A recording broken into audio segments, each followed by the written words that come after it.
Hello, coders. Welcome to episode 197 of the How to Code Well podcast. Didn't do a podcast last week. I've been so busy recently. I'm actually looking for work. So I'm looking for my next contract role. And I've been talking to various different people, doing tech tests, interviews, and whatnot. Also, we are redecorating parts of the house. So instead of hitting the keyboards, I am painting walls, sanding down door frames, and skirting boards and all of that fun. It was fun on the first day. Anyway, today I want to talk about an idea that I have around plugins.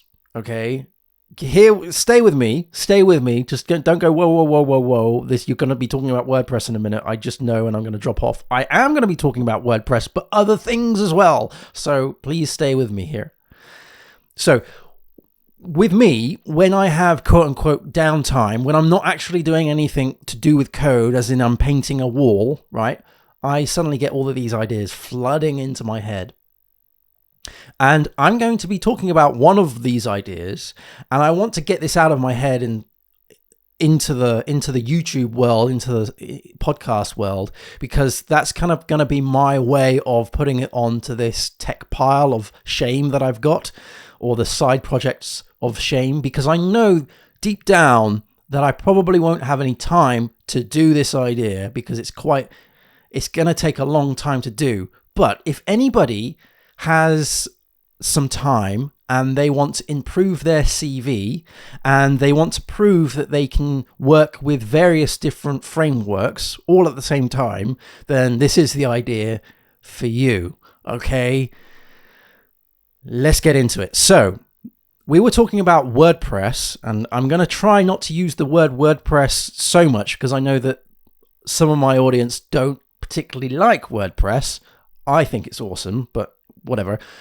So we were talking about WordPress last time, and we were talking about how to get WordPress off of PHP 7.4 and onto PHP 8.2. Obviously, I've been looking at various job roles, and I've been looking at the various different technologies that these job roles require, right? So WordPress, Symfony, Laravel, Concrete 5, Magento, a whole gamut of different types of frameworks and skills.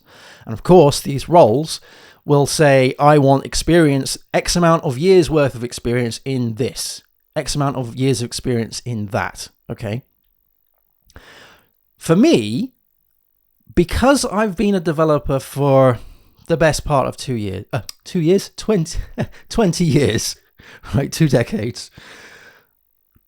Primarily, I've just worked on PHP. Right, so I've worked on various different frameworks, but I would say that I'm a PHP developer over, say, a Laravel developer, even over a Symfony developer, right? I haven't particularly niched down into a particular framework. And I think in the way the job market is at the minute, that's probably a good thing, right? So yes, I've worked on Magento, Drupal, WordPress, Symfony, Laravel, Slim PHP, a whole wide range of various different stuff. I'm trying not to make this as a job advert for myself, by the way, but hey, if you've got a project and you want a hand and you need a PHP developer fast, then call me. Anyway, I haven't really niched down, and I think that's a good idea in this particular market, at the state of the market at the minute, right? But the thing is that when I'm up against developers who have niched down and they have these job roles that they're applying for and I'm applying for, that I fully understand that my CV is not as strong as their CV because they've been working mostly on that particular framework for their whole development journey, whereas I have sort of put my toe in the water, built a couple of sites using this framework, but because that is not where I put everything down, all of my energy down, then they're going to be more knowledgeable over the intricacies of that particular framework than I am. I am a PHP developer. I am a JavaScript developer. I am not a Symfony, Laravel, WordPress, Concrete 5, Drupal, React, Vue.js. I don't put myself in those particular buckets. I just put myself in the bucket of I'm a PHP developer, I'm a JavaScript developer, and if there's any technology that I haven't worked on before, and there is loads, then, you know, I am capable to get up to speed with that. Now, I've been looking at all of these things. I've been looking at all of these technologies in the job markets, in the roles and whatnot. And I was thinking, as I was painting my walls, I was thinking, what does it really matter? As in, like, what, as a PHP dev, what does it really, for me, what does it really matter that I don't know everything to do with WordPress, or everything to do with Laravel, or everything to do with Symfony? And it was actually getting me down that my CV wasn't as strong as some candidates who just worked in those fields. And so I've come up with some form of weird technical solution to this. And again, this is going to go on my tech side project of shame pile, right? Because I probably won't have any time to do this, but it's an idea that I think that, especially if you're a starting out dev, right? If you're a dev that has a lot more free time than I have, then you might consider looking into this. And it actually may provide you with a secondary source of income. So here is my idea. The idea is this: come up with a plugin that can be used in other platforms, not just one platform. So don't come up with a plugin specifically for WordPress or Magento or Concrete 5. Come up with a plugin idea that can be used in various different applications. It could even be it could even be an idea that is cross programming language. So you could have something that is both JavaScript, a JavaScript version of it, as well as a PHP version of it, as well as maybe even a Python version of it. So my idea is that you come up with this plugin, and you write it in such a way, you code it in such a way that the architecture allows for you to hook into the various different frameworks. So maybe, for an example, it's a membership type plugin, a membership form, or a newsletter form. It doesn't really matter what the plugin is, right? As long as it's not specifically tied to that one particular framework.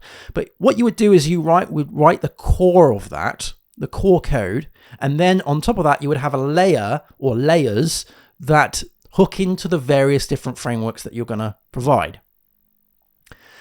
That way, you're learning lots of various different frameworks all of the time. The core code is the same sort of programming language, so i.e. PHP, but you're writing it in such a way that if you've got a bug in WordPress, you may have the same bug in Magento, you may have the same bug in Concrete 5, and so when you go and fix that bug, you're also fixing it in those various different places. Now, this obviously is going to take a lot of time because you first have to write the plugin, then you have to write the hooks for each of these particular frameworks, and the maintenance and overhead of that is huge, right?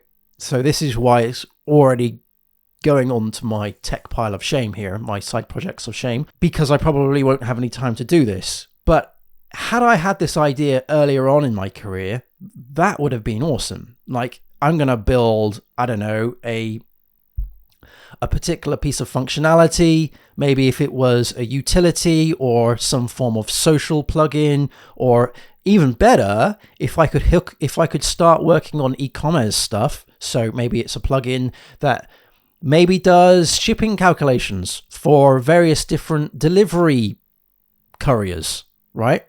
Or tracking parcels, or weight calculations, or something like that, which is based on, or reviews, something that is e-commerce based. Why am I saying e-commerce based? Well, if you're an e-commerce company making money, then you're probably going to be more able to purchase plugins, aren't you? So maybe if you concentrate on a plugin for e-commerce, remember I'm saying e-commerce, not a plugin for WooCommerce or Magento. if you are making a plugin for e-commerce and then allowing you to have hooks into those various different frameworks, then you write that plugin once, and then you write the facades or whatever it is, whatever architecture you're going to use to interface into the frameworks. And if it's a paid for set of plugins, then you are now increasing the amount of channels that you're actually going to be selling your plugin to, right? Why didn't I think of this idea before? This would have been so cool when I was at university. You know, the time I spent at uni dossing about, I could have spent actually writing plugins for these things. And I know that WordPress gets a bad rap, right? And I know, and WooCommerce and all of that stuff. But actually, this is quite in my opinion, this idea, if I could apply some time to this, then it could actually be quite rewarding, not just in maybe the financial sense, but also in the sense that with the CV, I can then say, I've created this plugin that has X amount of downloads in WordPress, X amount of downloads in Magento, X amount of downloads in Concrete 5. And those various places that I've just mentioned here, they all have their own marketplaces, which means that you're going to increase your exposure to the community. And if it was a free plugin, if it was open source, then that's even better for your CV, right? Because you're then connecting with the communities, the various different communities, and you're not isolating yourself as, I'm a WordPress developer and I don't care about anything else. You're saying, I'm a PHP developer and I can build something that can interface with all of these frameworks. What a great idea, I think. I've just patted myself on the head. But will that get done? No, because I don't think I'm going to have enough time. I've still got to redecorate parts of the house. So that's my idea. I'm glad I got it out of my head. Like I said, these places have their own marketplaces. There's other marketplaces too. There's like Code Canyon, but I believe I've never used any of these things, but I believe that they will take a percentage of the revenue, and so it's probably going to be a race to the bottom. So I wouldn't, if you pick up this idea, I probably wouldn't think that you're going to be making a lot of money straight away, right? Because usually, especially with things like Code Canyon, they'll put like the most popular plugins up first on the first page, and so yours are going to be quite low if you're literally just starting out. You want to build up your reviews, the amount of people using it and downloads and whatnot, to actually go up into their, I guess it's like a Google search, but for code, right? Code search, up on their rankings. With that requires a lot of promotion and whatnot, and business sort of entrepreneurship and whatnot. Because if you're actually considering building plugins as a business, that's quite a challenge.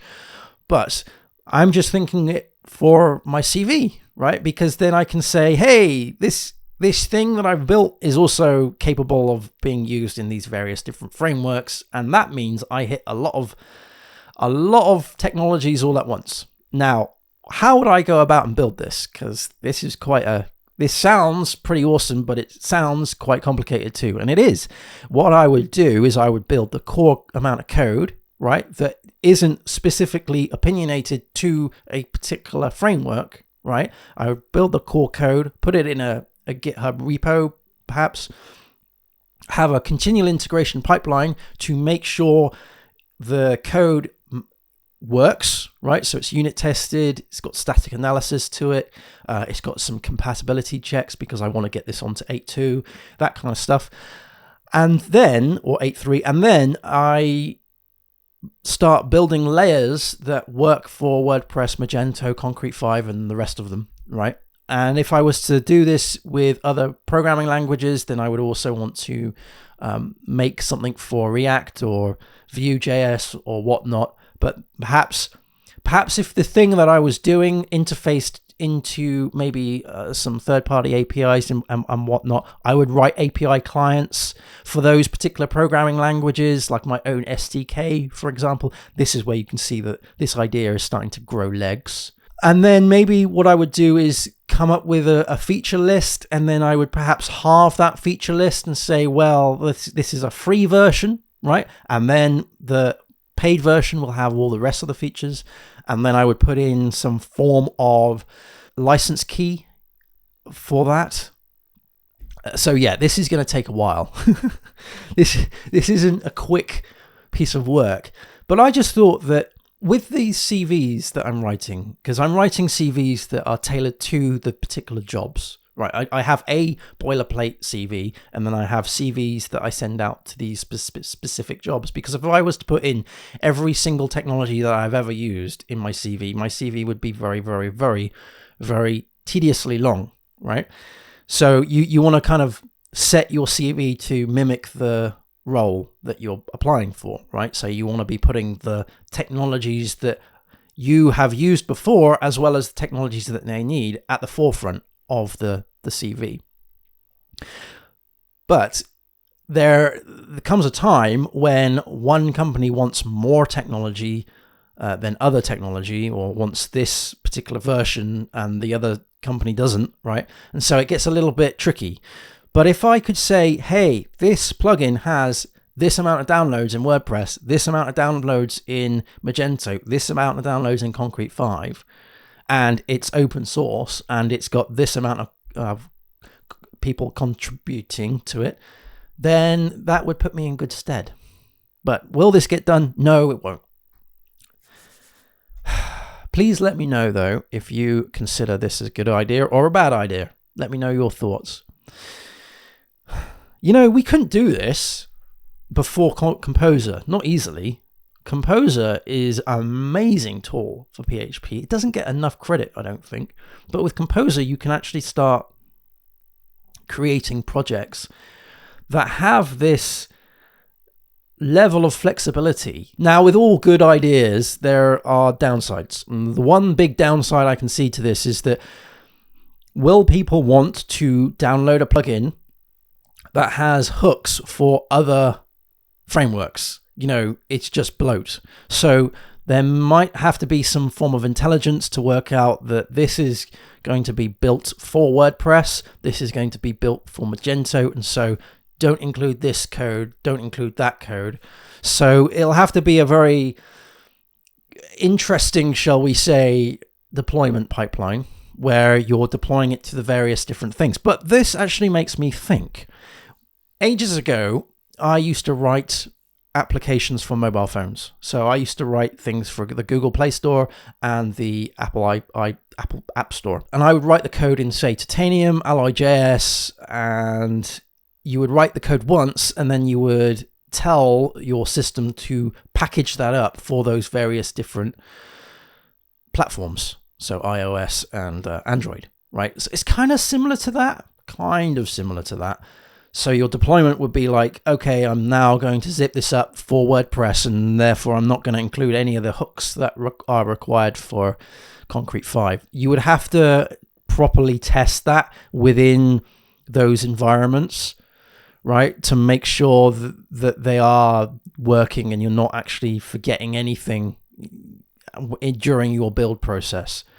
So that I think is going to be the most complicated thing. And the way I would work is, let's do it on one framework first, and then look to build it out to the next framework, and then the following framework. And then as I do that, I may be more inclined to abstract out the code to make it a little bit more easier to then snap on another framework. But yeah, this is just an idea. If you run with this idea, please let me know. If you think it's a bad idea, again, let me know. If you think it's a great idea and that I should just get on and do it, then let me know. If you've got any ideas for plugins as well, I'm going to go back to doing some painting. These walls need to be painted. I will speak to you again soon. Lots of love. Happy coding. Take care, everyone. Cheers. Bye-bye.